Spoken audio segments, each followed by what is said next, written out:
और मुमरा वालों ने क्या करामत दिखाई? तो विरोधी पार्टियों में 1 लाख से जीतने वाला इकलौता आमदार तुम्हारा लाडला जितेंद्र आवाज।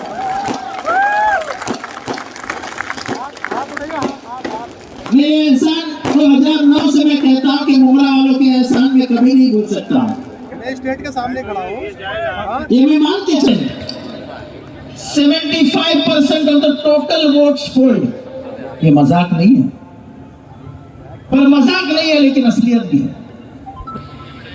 ये शानदार जीत क्यों है? तो मुमरा वालों ने पहली बार दिखा दिया कि सेक्युलरिज्म क्या होता है।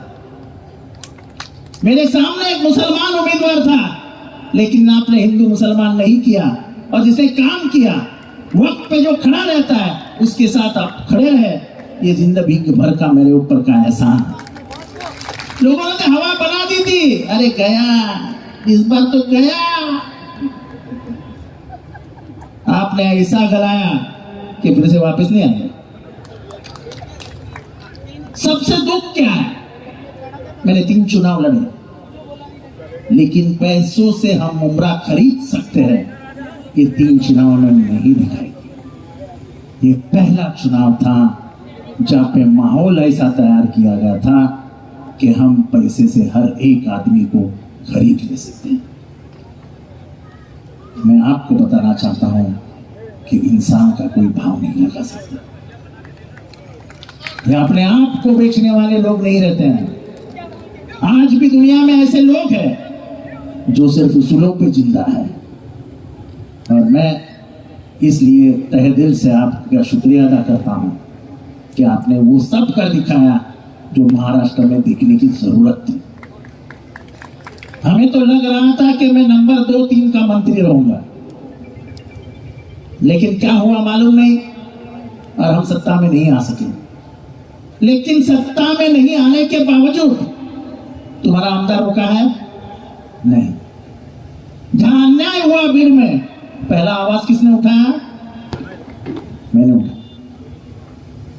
वाल्मीकि करार ऐसे हत्यारे इस महाराष्ट्र को बदनाम कर रहे हैं, ये कहने का काम हमने किया, और उसको सलाखों के पीछे भेजने का भी काम हमने किया। और ये ऐसी लड़ाई हम लड़ते रहेंगे। तुम हत्या करके निकल जाओ, ये महाराष्ट्र में नहीं होगा। और इसलिए ये लड़ाई लड़ने की ताकत मुझे आपसे मिलती है, काम करने का हौसला मुझे आपसे मिलता है। मुझे अंदर से जो ऊर्जा मिलती है वो आपके प्यार की ऊर्जा है। और फिर से एक बार आपको ज्यादा वक्त न लेते हुए फिर से एक बार आपको शुक्रिया अदा करता हूं, और दिल से झुक के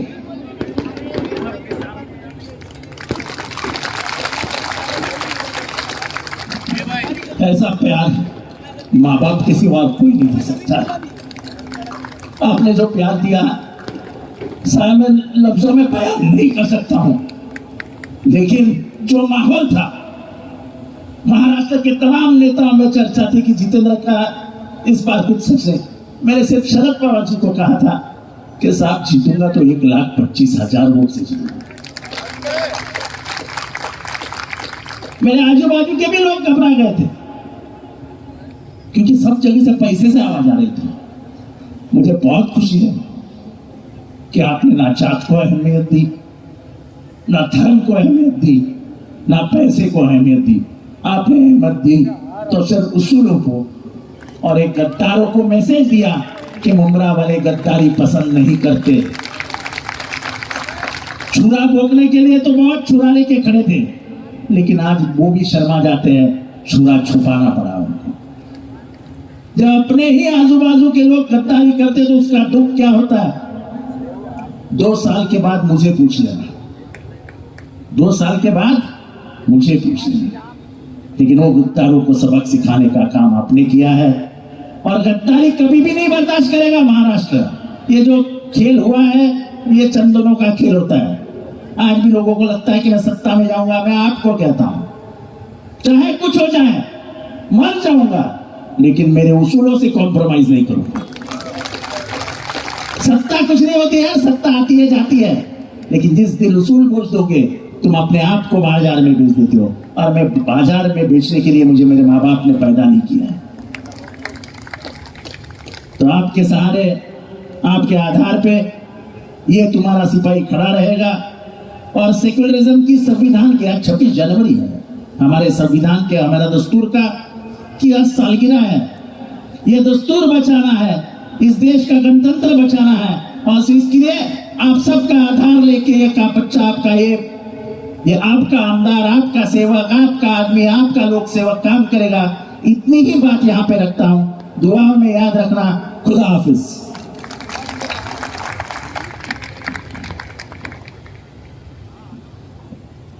आपको सभी को गणतंत्र दिवस की बहुत बहुत शुभकामनाएं। ये गणतंत्र ही है और ये संविधान ही है, दस्तूर है जो हमें एक बना के रखेगा। ना हिंदू ना मुसलमान, फिर जिंदा रहेगा तो भारत का संविधान।